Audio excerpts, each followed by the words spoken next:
Start. Mr. Speaker, sir, in the first place, I would like to point out that the debate on the appropriation bill was on the same lines as the general discussion on the budget.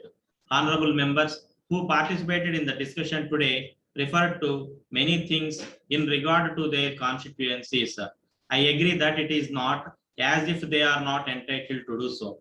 In discussing an appropriation bill, honorable members may refer to any matter they want to. But at the same time, I think we should observe some conventions in regard to the general debate on the budget and the debate on various demands for grants, and then finally the debate on the appropriation bill. If we deal with the same matters at all stages of the budget debate, then it will be dull. So I am not surprised that we have only empty benches here now. So it is better that during the discussion on the appropriation bill, honorable members should discuss general policies. But as some honorable members could not participate in the general discussion, perhaps they thought that they might take this opportunity to express their grievances. In considering the appropriation bill, we have to take into consideration the financial circumstances which prevailed when we passed the previous appropriation bill. At that time, even though this House was giving a sanction to the government to drop a large sum of money, it was not as if there were resources available to meet all the expenditure. At the time when we passed the previous appropriation bill, we were hoping that we would get some money and that we would be able to meet our needs. That was the condition prevailing when we passed the previous appropriation bill. At the time, there was an opinion in this House as well as outside that there was some conflict between the Central Finance Ministry and the State Finance Ministry. I agree that there was some difference of opinion as we wanted the central government to give us a large amount of assistance. The Central Minister of Finance thought that we were not adhering to the plan and that we were spending outside the plan. As a matter of fact, that point of view was expressed to me by the Central Finance Minister. But I told him that there was no such thing, that we were adhering to the plan and that we had difficulties on account of the famine conditions in the country. I told him that our revenue income was falling to a great extent and that we had to spend more for famine relief works. I placed before him facts and figures with reference to our income and the expenditure that we were incurring on the various schemes that we had taken up under the plan. In the light of this, he was satisfied that we were adhering to the plan.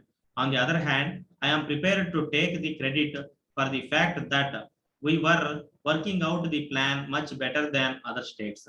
I do not find fault with other states when I say this, but I may assure the honorable members of this House that we were working out the various schemes according to the plan.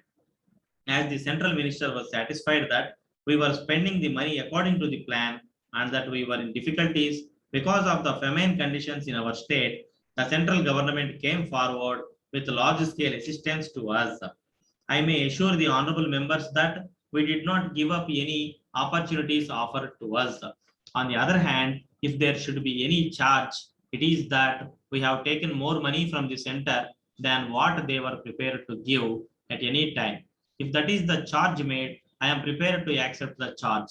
But at the same time, I must say that it was necessary for us to draw a huge sum from the central government on account of the conditions in our state.